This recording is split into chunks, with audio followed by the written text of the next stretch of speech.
हाँ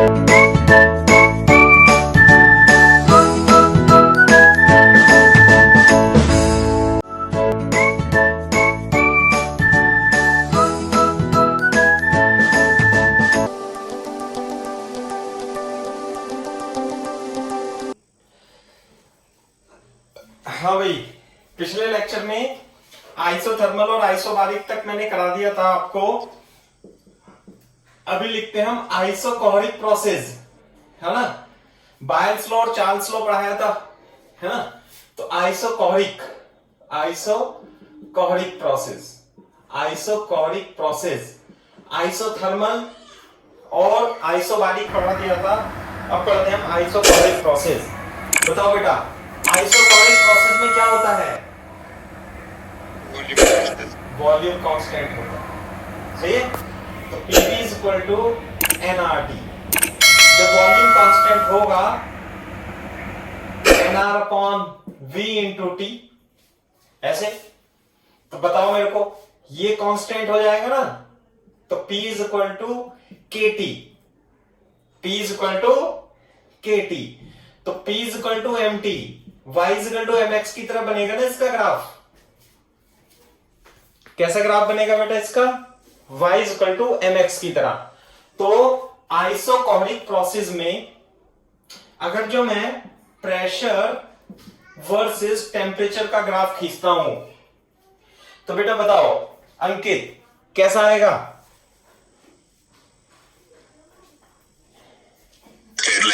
straight line passing through origin, ये जरूर बोलना है। Straight line passing through origin, और इसकी जो स्लोप होगी tan थीटा, वो स्लोप किसके इक्वल होगी? nR अपॉन V के। यानी tan theta is directly proportional to 1 upon V, theta is directly proportional to V। अगर जो P और T के बीच में ग्राफ स्ट्रेट लाइन है, तो इसका मतलब वॉल्यूम क्या है? कांस्टेंट है। ये ध्यान रखने वाली बात है। ग्राफ दे देगा वो आपको P और T के बीच में, और पूछेगा बताओ क्या कांस्टेंट है। क्लियर है बात? कॉपी कर लो तेजी से।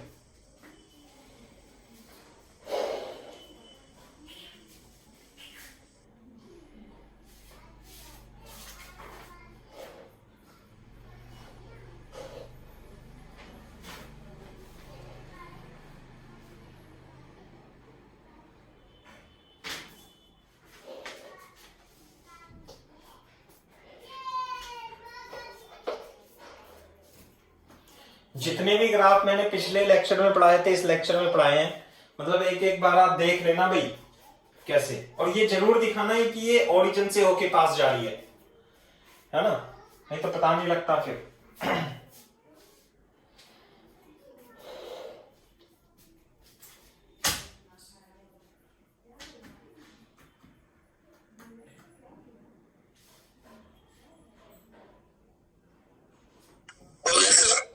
ठीक है, अच्छा। तो अब मेरे को ये बताओ, for example find weather V1 is greater than V2 or V2 is greater than V1.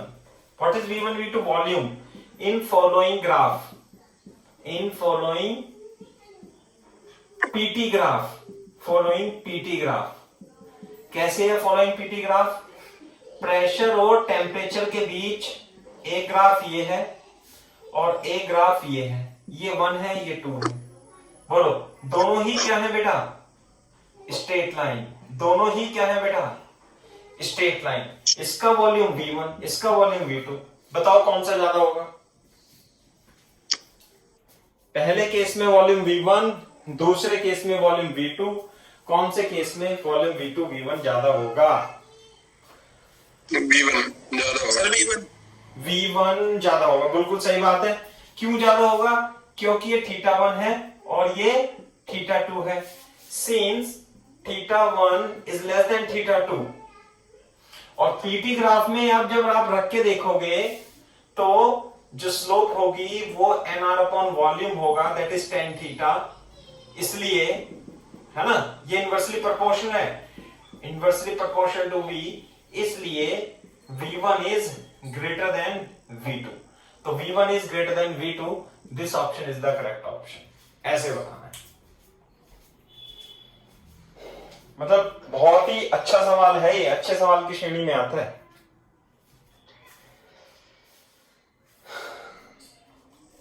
Sir Sunday को हो जाएगा टेस्ट? हाँ संडे को टेस्ट लेंगे, और क्या करें बताओ अब। ठीक है, केटीजी और वेव, केटीजी और वेव का ले लेते हैं, है ना। मैं बनवा देता हूं आज ही टेस्ट, टाइम लगता है बनाने में क्योंकि केटीजी और वेव।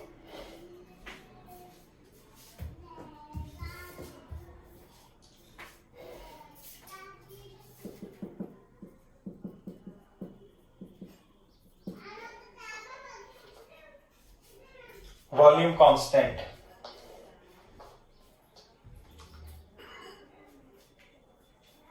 हाँ भाई ओके सर। वॉल्यूम कांस्टेंट के लिए अगर जो मैं आपसे P और V ग्राफ पूछूं तो बताओ आइसोकोरिक प्रोसेस के लिए वॉल्यूम ग्राफ कैसे बनेगा।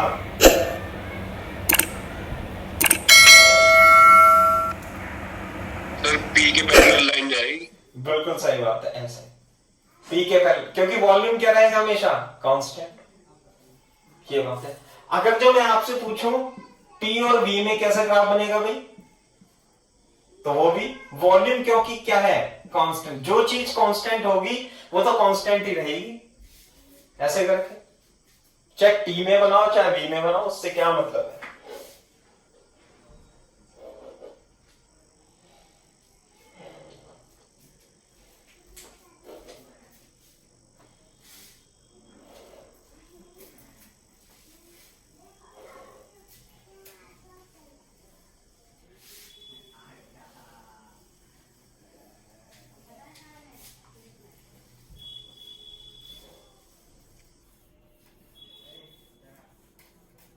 हाँ भाई अब देखो एक दूसरी प्रोसेस लिख देता हूं मैं, है ना।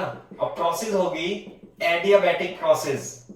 एडियाबैटिक प्रोसेस, एडियाबैटिक प्रोसेस ऐसी प्रोसेस होती है जिसमें सिस्टम और सराउंडिंग के बीच हीट का ट्रांसफर, हीट का आदान प्रदान नहीं होता। जैसे कि मान लेते हैं ये हमारा पिस्टन है, ये हमारा सिस्टम है, और ये हमारा गैस भरी हुई है, इसमें सिस्टम है, और इसे क्या बोलेंगे सराउंडिंग। सराउंडिंग एडियाबैटिक प्रोसेस क्या है, no heat exchange.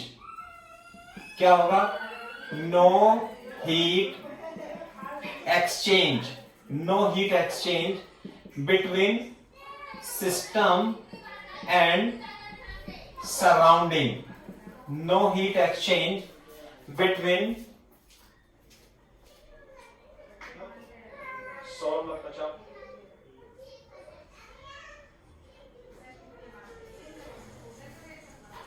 no heat exchange between system and surrounding। धुंधला हो गया क्या? Yes sir. अरे ये भी क्या ये रहता है।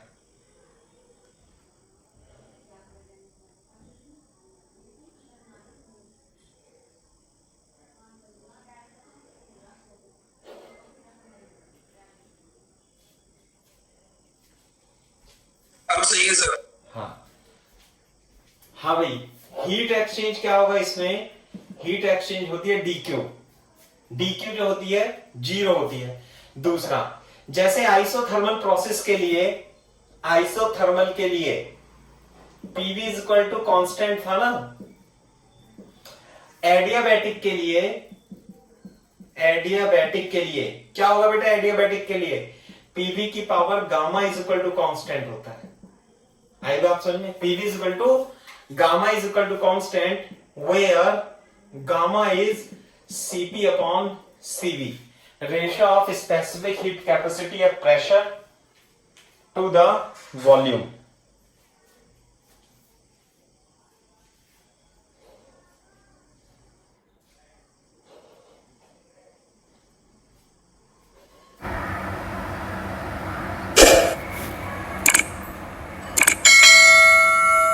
देखो अगर जो मैं आइसोथर्मल प्रोसेस की बात करूं तो P और V में जो ग्राफ आता है वो ग्राफ इस तरीके से आता है, हाइपरबॉलिक ग्राफ आता है।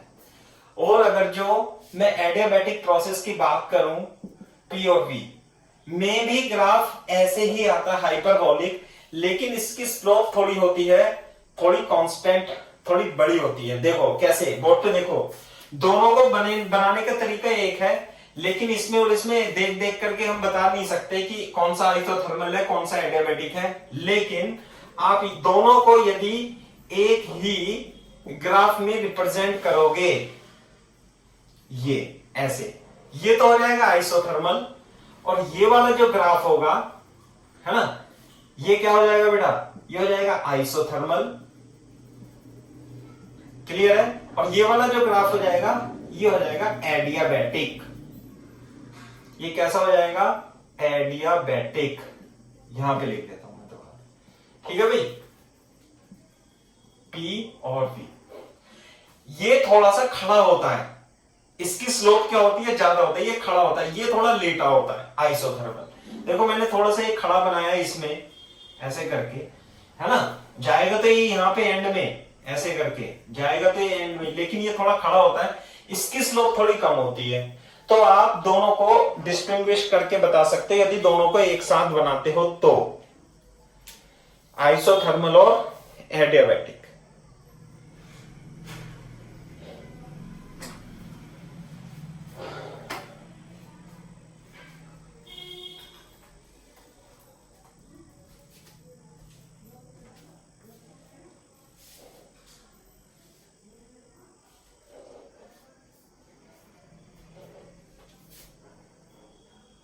हो गया सर। ठीक है भाई, ये बात है। अच्छा, लेकिन सवाल ऐसे नहीं आता, सवाल वो घुमा करके देगा आपको। कैसे? ये दे देगा ऐसे कि P और V में ग्राफ वो ऐसे दे देगा, एक ग्राफ ऐसे दे देगा, एक ग्राफ ऐसे दे देगा। बताओ बेटा कौन सा इसमें एडियाबैटिक है, कौन सा इसमें आइसोथर्मल है, ऐसे करके दे देगा। भाई फर्स्ट कौन सा है? दूसरा एडियाबैटिक।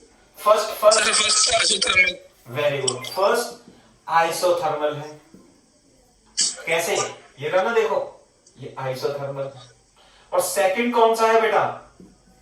एडियाबैटिक। एडियाबैटिक। वो आपको पूरा देने का नहीं है,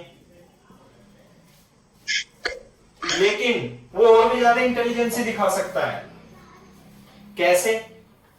बताओ बेटा सागर, कैसे दिखा सकता है? वो नीचे वाला पार्ट दे देगा आपको। कैसे? P और V में वो इस तरीके से ग्राफ दे देगा, ये और ये ऐसे, फर्स्ट और second.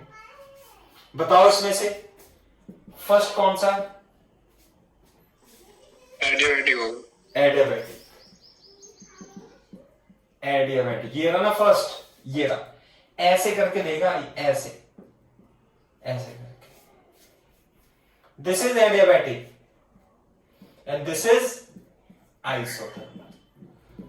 Isothermal, this is the difference between adiabatic and isothermal.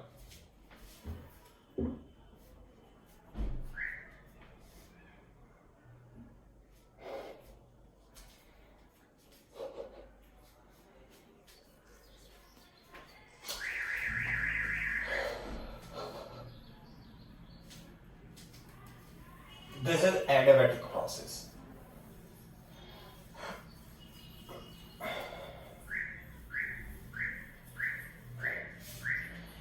Adiabatic process में पीवी की power gamma is equal to constant होता है। ग्राफ तो इसका इसी प्रकार से बनता है, लेकिन थोड़ी सी स्लोप, रिलेटिवली स्लोप इसकी क्या होती है, ज्यादा होती है। तो अगर जो मान लेते हैं यहां पर P1 और वॉल्यूम V1 है, और इस पॉइंट पर ऐसे करके स्टेट A से स्टेट B में आता है, यहां पे P2 से वॉल्यूम V2 हो जाता है, तो P1 V1 है ना, और यहाँ पे बी पे पॉइंट पे स्टेट क्या हो जाएगी, P2 V2। तो रिलेशन क्या आएगा बेटा, P1 V1 की power gamma is equal to P2 V2 की power gamma is equal to constant. ये होता है adiabatic process. What is gamma, ratio of Cp upon Cv। ये होता है 5/3 मोनो एटॉमिक के लिए। What is gamma, Cp upon Cv 7/5 किसके लिए, डाई एटॉमिक के लिए, डाई एटॉमिक के लिए। गामा की वैल्यू हमें पता होनी चाहिए।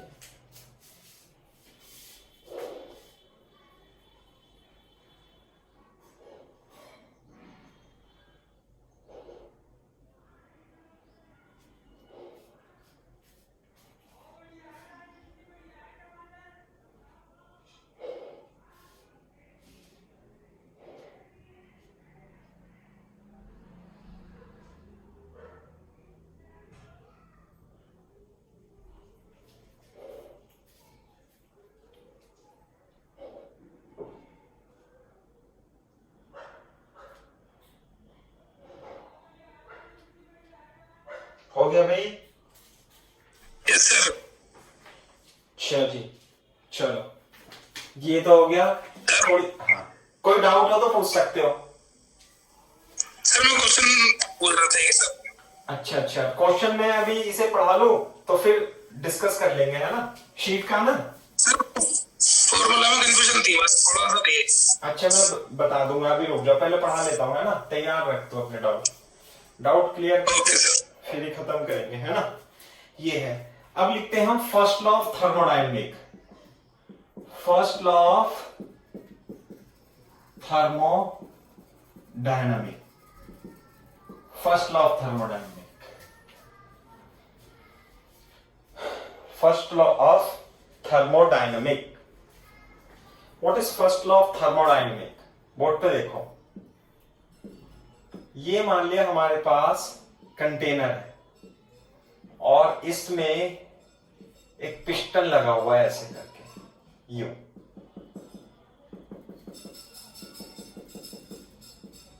सही है भाई? यहां पे क्या है, गैस है, दिस इज गैस। अच्छा, इसमें हीट देने के लिए अपने पास क्या है, एक कॉइल है, ऐसे हीट दे सकते हैं कॉइल के थ्रू, गर्म कर सकते हैं इसे। ठीक है भाई? तो जब आप इसे हीट दोगे, जब आप इसे हीट दोगे ऐसे, सिस्टम को मान लिया आपने हीट दी, कैसे दी हीट, डी की हीट दी मान लिया, तो क्या होगा बताओ, गैस के टेम्परेचर पर क्या प्रभाव पड़ेगा भैया बताओ, हीट देने पर बढ़ेगा। और अगर जो मैं आपसे कहूं कि इंटरनल एनर्जी जो गैस की होती है वो NCVT होती है, तो गैस को हीट देने पर उसकी इंटरनल एनर्जी में भी इंक्रीमेंट हो जाएगा। यदि आपने डी की हीट दी और डी की हीट देने पर इसकी इंटरनल एनर्जी में डीयू की वृद्धि हो गई, होगी वो तो, क्योंकि टेम्परेचर बढ़ेगा हीट देने पे तो इंटरनल एनर्जी बढ़ जाएगी। साथ में यदि ये पिस्टन फिक्स नहीं है तो पिस्टन भी क्या होगा, ऊपर उठ जाएगा, ऊपर उठ जाएगा ना, ऐसे ऐसे करके प्रेशर बढ़ जाएगा, प्रेशर उड़ जाएगा ऐसे। तो ये जो गैस प्रेशर है, ये गैस है, प्रेशर लगाएगी ऐसे करके, गैस प्रेशर लगाएगी तो फोर्स लगेगा इधर की ओर, ऊपर की ओर। तो जब गैस प्रेशर लगाएगी ऊपर की ओर, फोर्स भी लगेगा, तो इसका मतलब गैस के द्वारा वर्क भी किया जाएगा।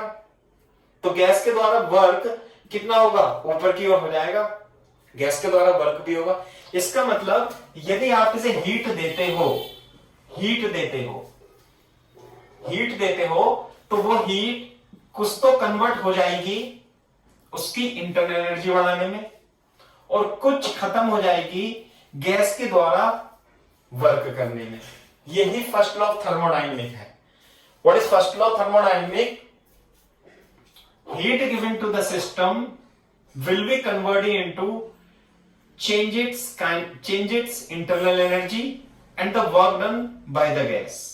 क्लियर है क्या बात? What is first law of thermodynamics? ये बेसिकली बेस्ड किस पे है? Principle of conservation of energy. Conservation of energy, energy का ही तो कंजर्वेशन है ना? क्या है? According to first law of, पूरा लिख देता हूं, first law of thermodynamic,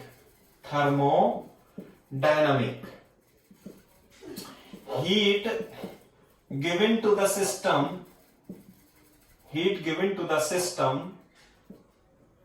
is converted into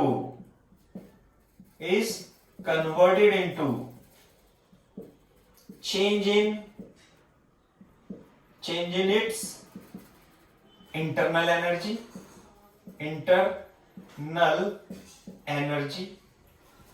and work done by system, that is dq is equal to du plus dw. ये क्या है? Heat given, this is heat given, this is change in internal energy, this is work done by gas. लिख लो या system लिख लो, work done by gas और system, ऐसे करो copy.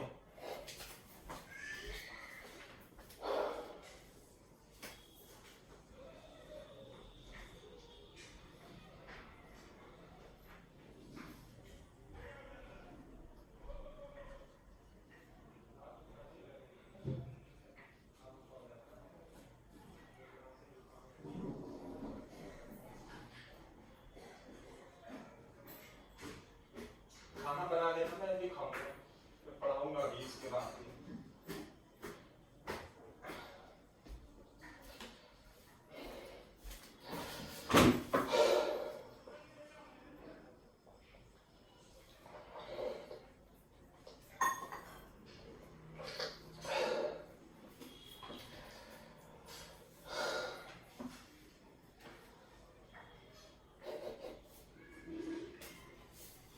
Okay sir.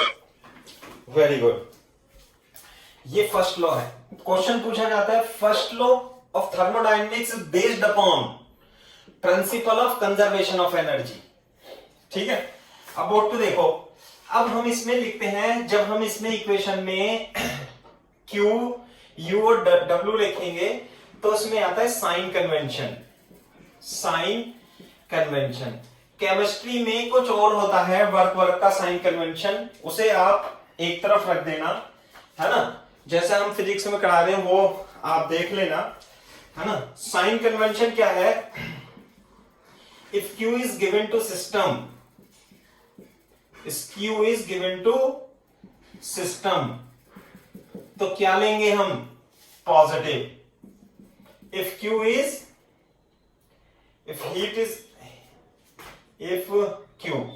is out from the system, उसे क्या लेंगे हम? नेगेटिव साइन के साथ. सिंपल सी कहानी है. यदि आप एनर्जी दोगे, हीट दोगे, तो उसे पॉजिटिव साइन के लिए लोगे, और यदि heat, what is Q? Q is heat. Heat is given to the system, taken with positive sign. Heat is out from the system, taken with negative sign. एक तो ये हो गया.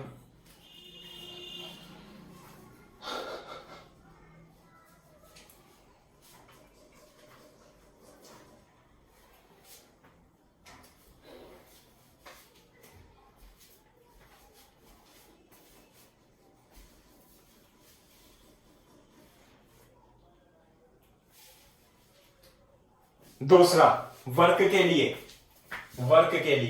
कैसे? वर्क डन बाय गैस, ये system भी लिख सकते हैं. Work done by system taken with positive sign, and work done by work done upon the gas taken with negative sign। यदि सिस्टम के द्वारा वर्क किया जाता है, देखो अगर जो सिस्टम के द्वारा वर्क किया जाता है इसका वॉल्यूम बढ़ता है तो वर्क डन पॉजिटिव के द्वारा लिया जाए, पॉजिटिव साइन में रखेंगे इसमें इक्वेशन में।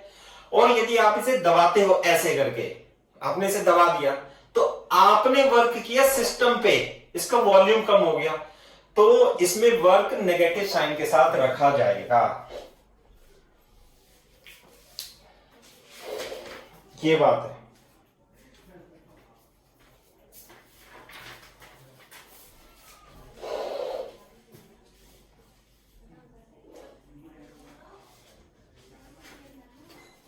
Okay sir, very good.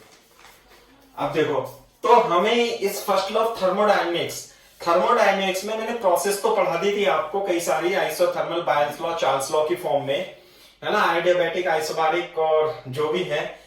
अब हमें इसमें अप्लाई करना है फर्स्ट लॉ ऑफ थर्मोडायनेमिक्स में क्वेश्चन दिए होंगे, लेकिन सबसे पहले हम फर्स्ट लॉ ऑफ थर्मोडायनेमिक्स पढ़ने में हमें ये वो वर्क है ना, ये वर्क कैलकुलेट करना आना चाहिए। वर्क कैलकुलेट करना मैं आपको सिखाता हूं, है ना। इस पर क्वेश्चन भी बहुत अच्छे अच्छे क्वेश्चन बनते हैं, है ना, बहुत सारे क्वेश्चन बनते हैं सिर्फ थर्मोडायनेमिक्स में वर्क कैलकुलेट करने में, कि भाई किसी गैस के द्वारा वर्क कितना होगा, पॉजिटिव होगा या नेगेटिव होगा। क्लियर है क्या बात? देखो कैसे करते हैं अपन, तो लिख लो वर्क डन, कैलकुलेशन ऑफ, ऐसे लिखो, कैलकुलेशन ऑफ वर्क डन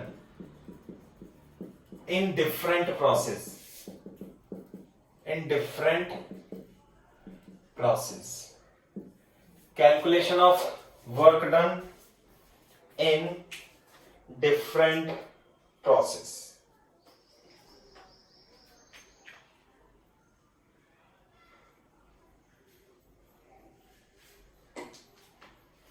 सबसे पहले मैं इसका जनरल फॉर्मूला लिखूंगा, जनरल फॉर्मूला देखो कैसे करेंगे। अंकित, कोई बच्चा आया तो नहीं, देख लेता हूं एक बार, नहीं कोई नहीं आया। हाँ देखो, ये है ऐसे करके, ये करके, ये है। अब इस तरीके से ये पिस्टन है मान लेते हैं, ऐसे सही है भाई, ये पिस्टन है, यहां गैस भरी हुई है। तो जब आप इसमें हीट दोगे, ऐसे डीक्यू हीट दी तो ऊपर उठ जाएगा। तो बोर्ड पे देखो, मान लेते हैं ये पिस्टन जो है थोड़ा सा ऊपर उठ के कितना चला जाता है, डेल्टा एक्स ऊपर चला जाता है, मान लिया स्मॉल डेल्टा एक्स। और इस पिस्टन का जो एरिया है, पिस्टन का एरिया कितना मान ले हम, एरिया हम मान ले ए। आगे क्या बात समझ में, एरिया कितना मान ले हम बेटा, इसका ए मान लेते हैं। तो बोर्ड पे देखो, ये प्रेशर लगाएगा, प्रेशर, और अगर जो इस गैस का प्रेशर कितना है, गैस का प्रेशर, अरे यार छोड़ो, गैस का प्रेशर कितना है P, तो इस पर लगने वाला फोर्स कितना होगा बेटा, बता सकते हो? प्रेशर इज इक्वल टू, यहां पे लिख देता हूं, pressure is equal to force upon area. तो जो फोर्स होगा वो कितना हो जाएगा, प्रेशर इंटू एरिया। फोर्स कितना लगा रही है गैस पिस्टन पे, P इंटू ए।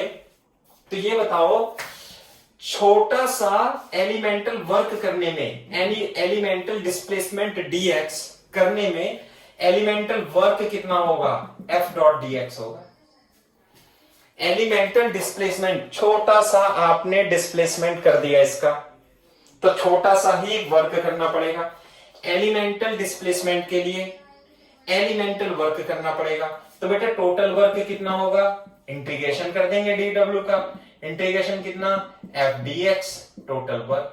ये होता है work done by gas, f dot dx। अच्छा, अरे अरे अरे, f तो पता ही नहीं ना, p इंटू ए, रुक जाओ, dw is equal to f into dx। तो फोर्स कितना हो गया बेटा, फोर्स हो जाएगा pressure into A into dx। Board पे देखो, अगर जो इसका एरिया ए है, इसका एरिया है और विथ dx है, तो इसका वॉल्यूम बढ़ा कितना, volume dv is equal to a into dx, ये वॉल्यूम बढ़ गया इसका। अंकित क्लियर है क्या बात भी नहीं? Yes sir.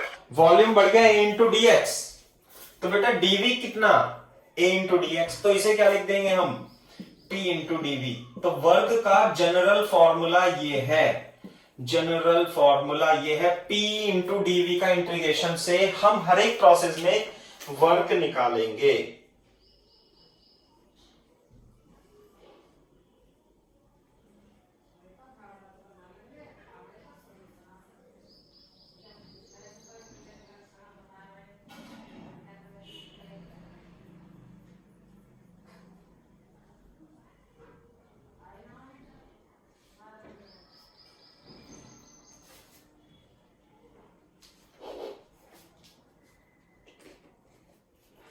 हाँ भाई,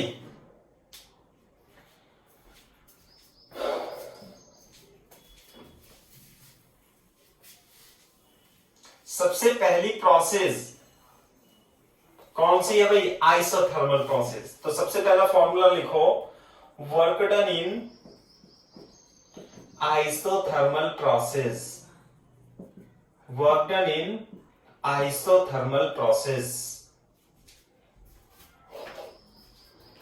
work done in isothermal process।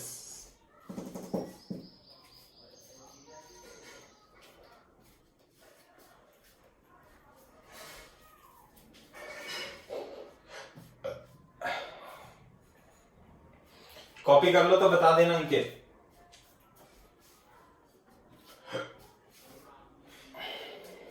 हो गया सर।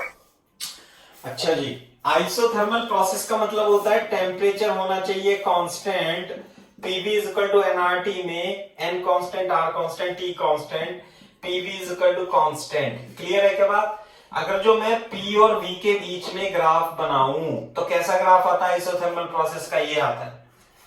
क्लियर है क्या बात? तो छोटा आइसोथर्मल प्रोसेस का मतलब होता है इस तरीके से इसका हीट देंगे कि टेम्परेचर क्या रहे, कांस्टेंट रहे, ये मतलब है। ज्यादा दिमाग नहीं लगाना है, टेम्परेचर कांस्टेंट रहे। बोर्ड पे देखो, PV is equal to NRT, यानी ये कांस्टेंट है, तो D W P dot V ये लगाना हमेशा, ये याद रखना है। D W is equal to P DV. Board पे देखना एक बार, इंटीग्रेशन कर दिया था ना इसका, D W is equal to P into DV, ये भी लिख सकते हो आप, लिख लो इसके नीचे D W is equal to P DV. Integration करेंगे तो W is equal to integration P DV ऊपर वाला आ जाएगा। जनरल फॉर्मूला क्या याद रखना है, D W is equal to P DV.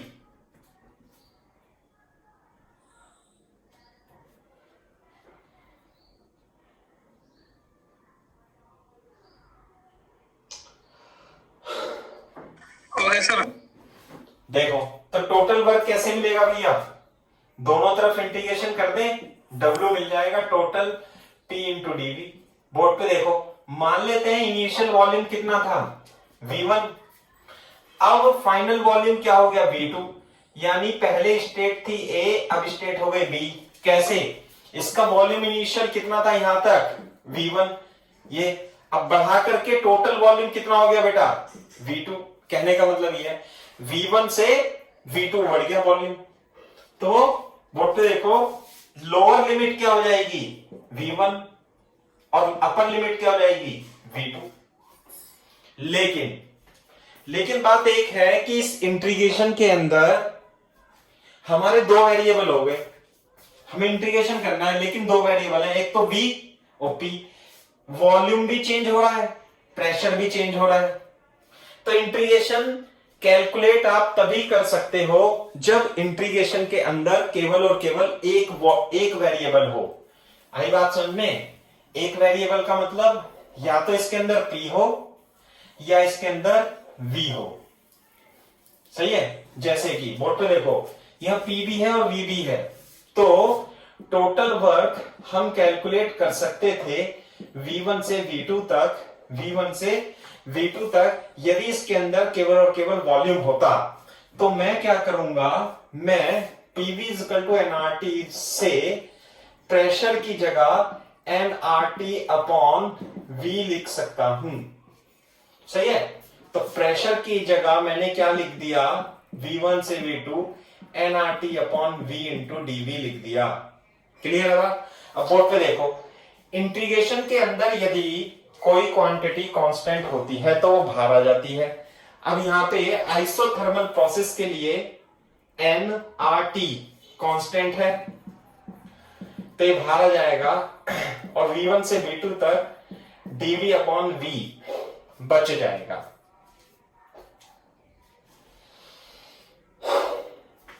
हाँ जी, dx अपॉन x ऐसे इंटीग्रेशन 1 अपॉन x का इंटीग्रेशन क्या होता है सागर? ln x। अंकित 1 अपॉन x का इंटीग्रेशन होता है ln x। कितना होगा बेटा? ln x। तो dv अपॉन v का इंटीग्रेशन क्या हो जाएगा? nRT तो एज इट इज, ये हो जाएगा ln v। Lower limit v1 upper limit v2। पहले क्या रखेंगे? टोटल वर्क आ गया, कहां से कहां तक? C1 तक। पहले रखेंगे v2, फिर रखेंगे v1 माइनस का चिन्ह लगा के, और एक formula log a minus log b जो होता है वो log a अपॉन b होता है, ये और ध्यान रखेंगे। तो इसे हम क्या लिख सकते हैं? nRT ln v2 upon v1 भी लिख सकते हैं। This is total work done in isothermal process. nRT ln v2 minus ln v2 minus ln v1, nRT ln v2 upon v1।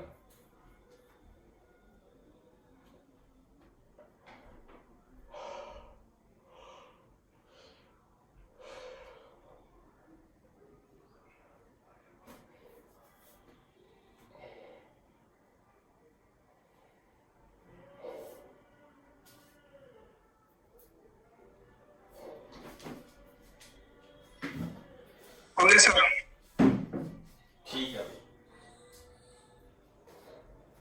सही। एक चीज और कर सकते हैं हम इसमें कि आइसोथर्मल प्रोसेस है, मैं यहां पे लिख देता हूं, यहां पे प्रेशर कितना है? P1, यहां पे प्रेशर कितना है? P2। तो इसके जो कोऑर्डिनेट होंगे वो P1 V1 होंगे और इसके कोऑर्डिनेट P2 V2 होंगे एक एक। और क्या रिलेशन होगा?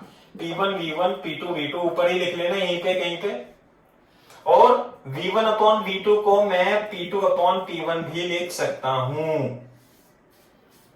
क्लियर है बात? इसलिए इसका दूसरा formula nRT ln V2 upon V1 की जगह क्या लिख दूंगा बेटा?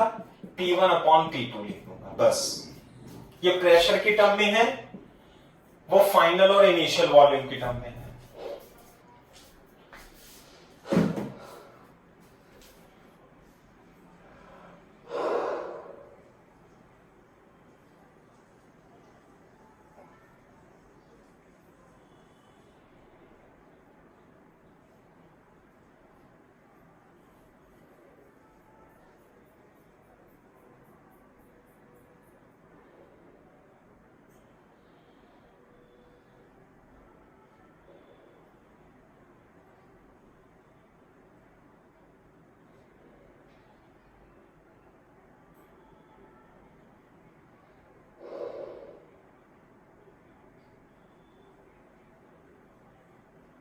Sir very good.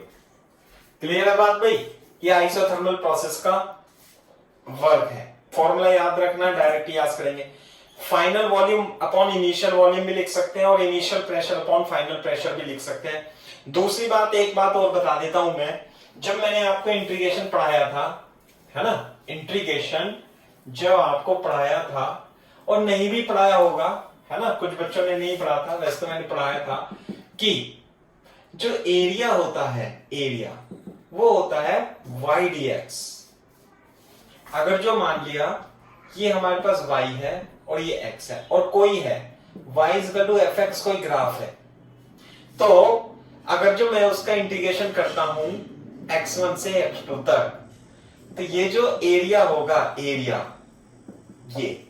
एरिया जो होगा इंटीग्रेशन x1 से x2 तक y dx के बराबर दिया जाता है। y dx जो फॉर्मूला है वो एरिया का फॉर्मूला होता है। इस बात को कॉपी कर लो आप जरा थोड़ी देर। एरिया इंटीग्रेशन में कोई भी फंक्शन हो, area under yx graph is given by integration of y dx। ऐसे करके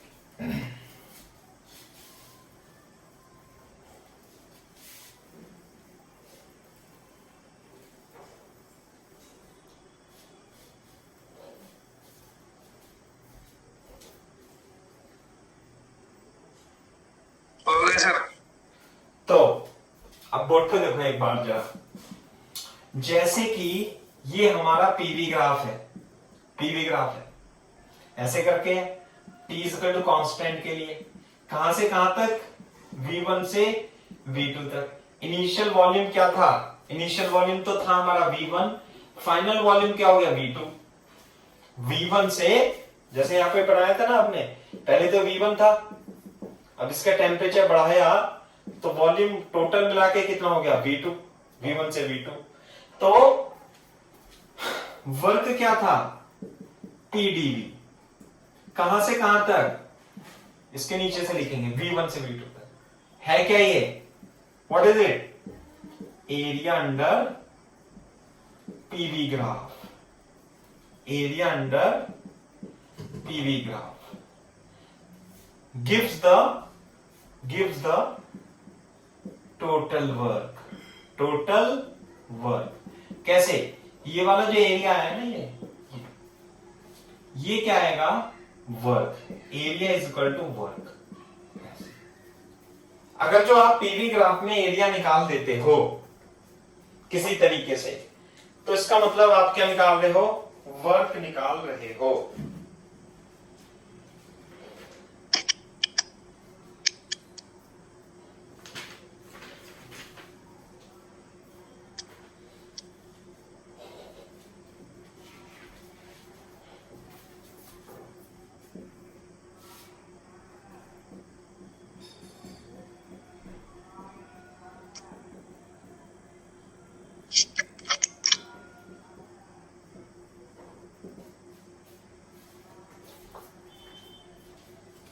Work done in isobaric process।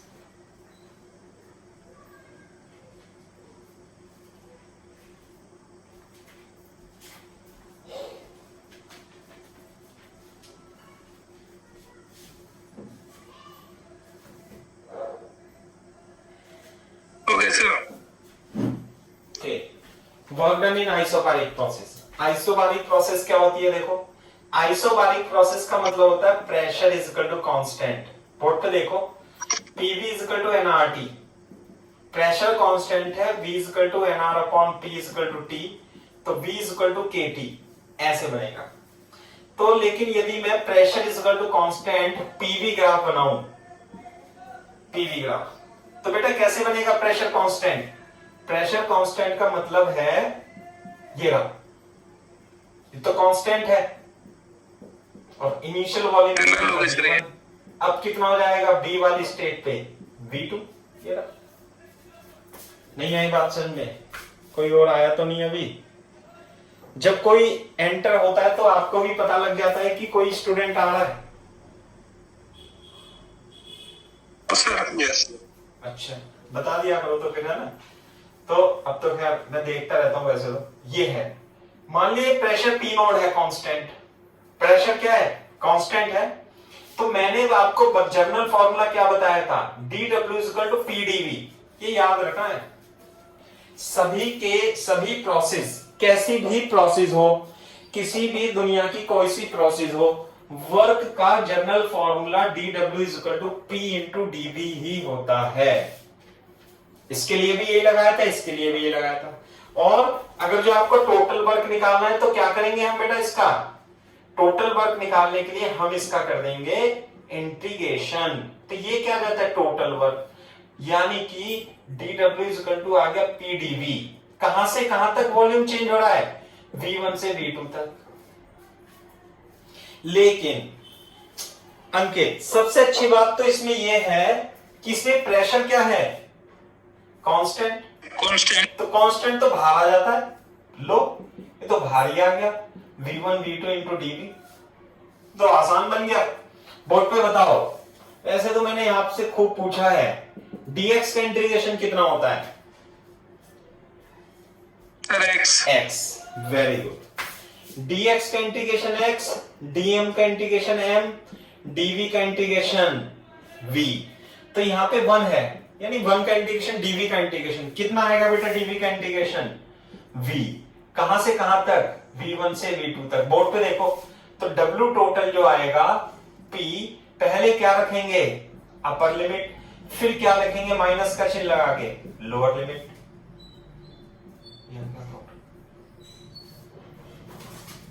p into v2 minus v1।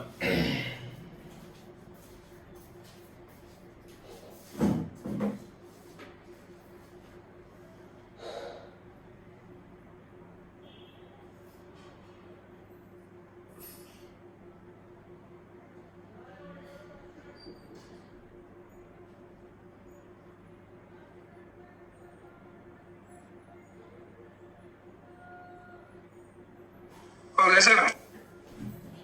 Very good. लेकिन मैंने आपको यह भी बताया था अभी अभी कि अगर जो आपको वर्क निकालना है तो पीवी ग्राफ में एरिया अंडर पीवी ग्राफ क्या देता है? वर्क देता है। तो मेरे को ये क्या बन गया? शेप क्या बन गई बेटा? ये है पीवी ग्राफ, ये ना। तो इसका जो एरिया होगा लिख लेना। इसमें एरिया कितना होगा बता सकते हैं? इसका कितना होगा एरिया? लंबाई गुणा लेंथ इनटू ब्रेथ। हाँ, लंबाई कितना? p, चलो इसे p नॉट मानो या p मानो। और विड्थ कितनी है इसकी? ये v2 minus v1। v2 minus v1, v2 minus v1। तो एरिया भी यही तो आया, नहीं आई बात है? इससे भी निकाल सकते थे और फॉर्मूले से भी निकाला हमने। आगे बात समझ में? फॉर्मूले से भी निकाल सकते थे और इससे भी हम निकाल सकते हैं।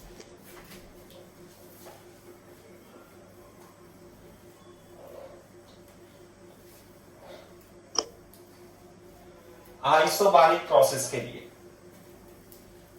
Work done.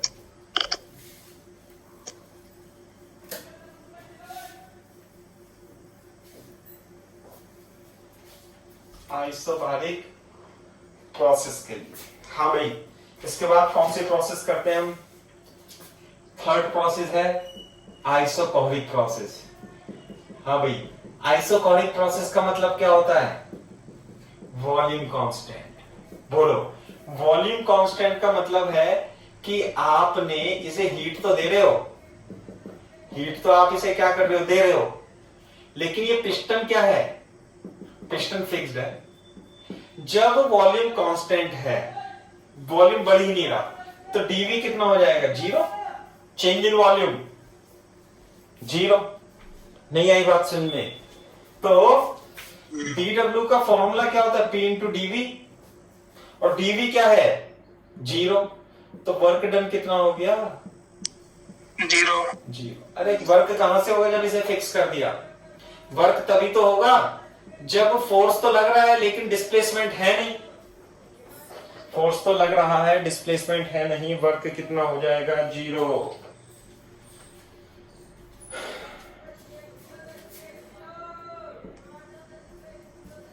यहां पे लिखता हूं मैं, चले ये लिखते हैं अपन 4 work done in adiabatic process.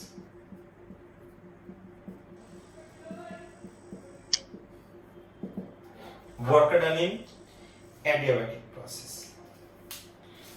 आता होगा सागर तेरा कोई डेरिवेशन या फॉर्मूला याद है कुछ? थोड़ा सा बता दो बेटा। सर वही आता, पीवी गामा इक्वल्स कांस्टेंट। अच्छा देखो, एडियाबैटिक प्रोसेस, एडियाबैटिक प्रोसेस कैसी होती है मैंने आपको बता दिया। दिखने में तो एडियाबैटिक में पीवी की पावर गामा कांस्टेंट होगी और ये ग्राफ इसी तरीके से बनेगा। तो मान लेते हैं ये V1 था और फाइनल वॉल्यूम V2 हो जाता है। A से बी स्टेट में चला जाता है, तो एरिया जो होगा वही होगा एरिया, पीडीवी ऐसे एरिया निकालना पड़ेगा। लेकिन तो जर्नल फॉर्मूला तो हमारा dw equal to P into DB है, और हमें इन दोनों का इंटीग्रेशन करने पर ही क्या मिलेगा अपने को, v1 से v2 तक एरिया मिलेगा, जब तो हमें वर्क निकलेगा। लेकिन समस्या क्या है इस इंटीग्रेशन में अंकित? Yes sir. समस्या क्या है इसमें? समस्या यह है कि इसके अंदर दो वेरिएबल है, या तो p हो या v हो। तो देखो मैं p को v की टर्म में बदल दूंगा। कैसे? बोर्ड पे देखो, मैं इसे k फॉर कांस्टेंट, यहां पे एक बार देख लेना, यहां पे प्रेशर कितना है P1, यहां पे प्रेशर कितना है P2, तो मैं P1 V1 की power gamma equal to P2 V2 की power gamma equal to P into V की power gamma equal to k for constant लिख सकता हूं क्या? क्लियर है बात? बोर्ड पे देख लो, यही तो होता है एडियाबैटिक प्रोसेस का रिलेशन। P1 V1, यहां पे प्रेशर, यहां पे क्या है P1 V1, यहां पे स्टेट क्या हो गई P1 V1। बोर्ड पे देखो, तो मैं क्या प्रेशर को k की पावर V अपॉन गामा लिख सकता हूं क्या? V upon gamma. प्रेशर को वॉल्यूम की टर्म में लिख लिया, जैसे आइसोथर्मल प्रोसेस में लिखा था। अच्छा, जब मैंने प्रेशर को वॉल्यूम की टर्म में लिख दिया तो मैं इसे यहां यूज ना कर लूं, अपना काम हो जाएगा। कैसे? V1 से V2 और प्रेशर कितना लिख दो बेटा, k अपॉन V की power gamma into DV. Board पे देखो, यहीं पे लिख देता हूं मैं टोटल वर्क ऐसे, work is equal to implies that work is equal to, हाँ भाई ये बताना k कैसा है। सागर k क्या है? कांस्टेंट, तो k आ जाएगा बाहर, और V1 V2 और ये क्या बचा 1 अपॉन V और dV, 1 अपॉन V की पावर गामा इंटू dV। यह आ गया। यहां तक कॉपी करो, बताना मेरे को कॉपी करके।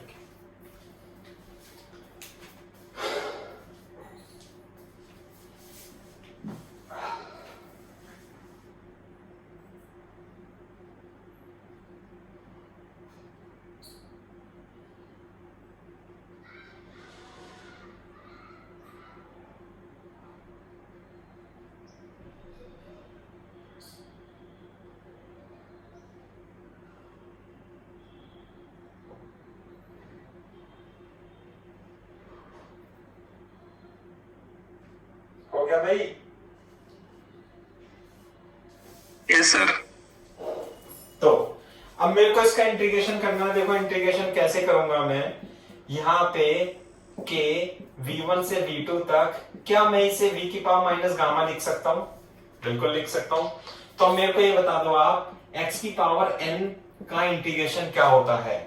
ये होता है x की power n plus 1 upon n plus 1 upon 1 plus 1। हाँ, तो यहाँ पे n है माइनस गामा, तो मैं इसका इंटीग्रेशन v की power minus gamma plus 1 minus gamma plus 1 लिख लूंगा v1 से v2 तक। इसमें कोई डाउट हो तो बताओ स्टेप में। No sir. तो अब अपन क्या करेंगे, पहले v2 रखेंगे, माइनस का चिन्ह लगा करके लिमिट रखेंगे। कैसे? k तो एज इट इज, नीचे तो आ जाएगा ये 1 माइनस गामा, तो कांस्टेंट है, नीचे का तो कोई चेंज नहीं होगा। यहां पे रखेंगे v2 की पावर गामा प्लस 1 माइनस का चिन्ह लगा करके v1 की पावर माइनस गामा, v1 की पावर माइनस गामा प्लस 1। भैया इसमें बता दो कोई प्रॉब्लम हो तो अंकित बताओ सर। इसमें sir upper limit lower limit रखनी है। हाँ, तो पहले v2 रखा फिर v1 रखा। देख यहां पे k तो एज इट इज, पहले v2 की power minus gamma plus 1 upon gamma plus 1, फिर माइनस का चिन्ह लगाया, फिर v1 की power minus gamma plus 1 upon minus gamma. कोई दिक्कत हो तो बताए इसमें। No sir. अब एलसीएम क्या ले लेंगे? एलसीएम मैं ले लूंगा माइनस गामा प्लस 1, और ऊपर क्या बचेगा ये बताओ, अब बताओ। जब तो शॉर्ट में कर दिया था मैंने थोड़ा सा। यस सर, आगे समझ में आएगी। सही है, वेरी गुड। अब ध्यान से देखो, ये टोटल वर्क आ गया। अब मैं यहां पे खींच देता हूं इसे थोड़ा सा और। कैसे कि W इज इक्वल टू, नीचे तो आएगा आपका 1 माइनस गामा। 1 माइनस गामा लिख लिया ना। अब ये K है, K की मैं अंदर मल्टीप्लाई कर दूं क्या? कर सकता हूं, क्यों नहीं कर सकता? सही है भाई? Yes sir.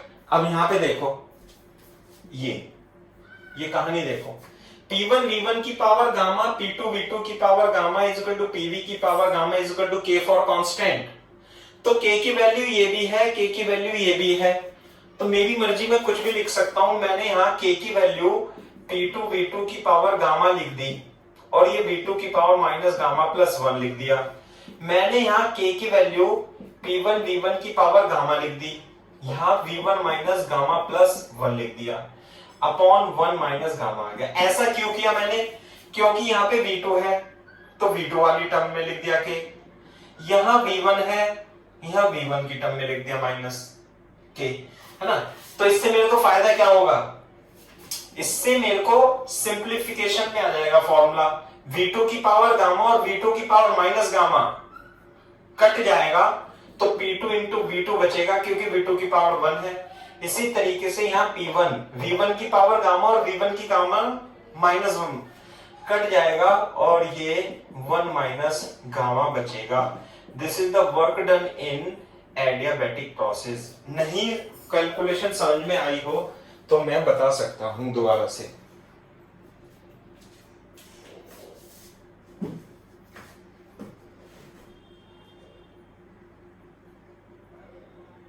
आगे सर समझ में बढ़िया बिल्कुल। ठीक है, तो ये याद रखना है अपने को formula. P2 V2 minus P1 V1 upon 1 minus gamma. सही है भाई? ये है एडियाबैटिक। आगे बढ़ूं?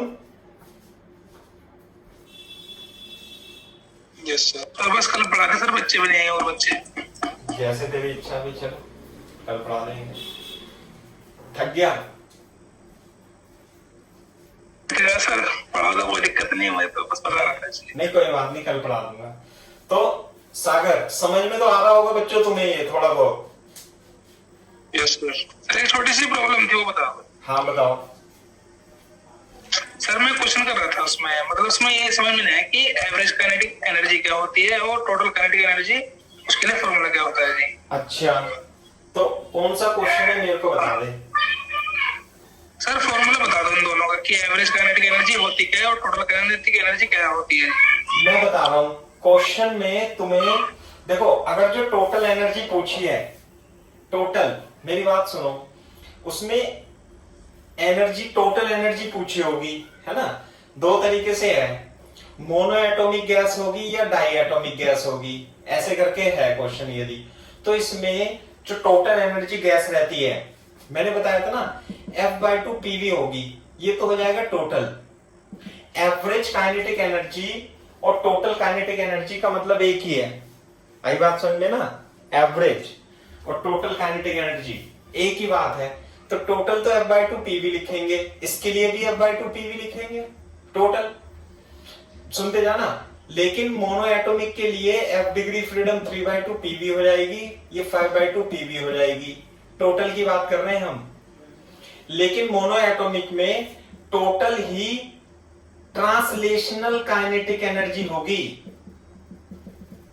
टोटल ही टोटल काइनेटिक एनर्जी होगी ट्रांसलेशन। लेकिन डाई एटॉमिक में टोटल, ये तो आ गई टोटल, टोटल में ट्रांसलेशनल भी होगी प्लस रोटेशनल भी होगी। तो टोटल तो इसकी ये आ जाएगी, लेकिन यदि उसने ट्रांसलेशनल काइनेटिक एनर्जी बोल रखी है तो वो 3p/2 p होती है और ये 2/2 pv होती है। ये बात है, बोलना जरा। Okay sir. सही है। लेकिन मान Yes, लो sir. किसी क्वेश्चन में उसने क्लियर नहीं लिख रखा, तो वो क्वेश्चन वाले की गलती है कि उसने कुछ भी पूछ रखा है और आंसर कैसे, लेकिन वो अधिकतर ऐसे क्वेश्चन में मुश्किल है कि चांसेस नहीं है ना, शीट वीट में देख लेना कैसे दे रखा है। लेकिन यही कॉन्सेप्ट है टोटल का और एवरेज, एवरेज का मतलब ही यही है, टोटल एवरेज बात एक ही है, लेकिन ट्रांसलेशनल और रोटेशनल और टोटल में अंतर है। तो डाइएटॉमिक में उसने ट्रांसलेशनल पूछ रखी होगी तो अलग से निकालोगे, टोटल पूछ रखी होगी तो ये होती है, रोटेशनल पूछोगे तो ये होती है, क्योंकि काइनेटिक में, डायटोमिक में डिग्री ऑफ फ्रीडम ट्रांसलेशनल की कितनी होती है 3 और रोटेशनल कितनी होती है 2। आई बात समझ में? ये है। Yes sir. और बताओ। डायरेक्ट करो सर, ये क्वेश्चन बिगिनर बॉक्स से चलो ठीक है, ठीक है। यस सर, ठीक है। Okay bye.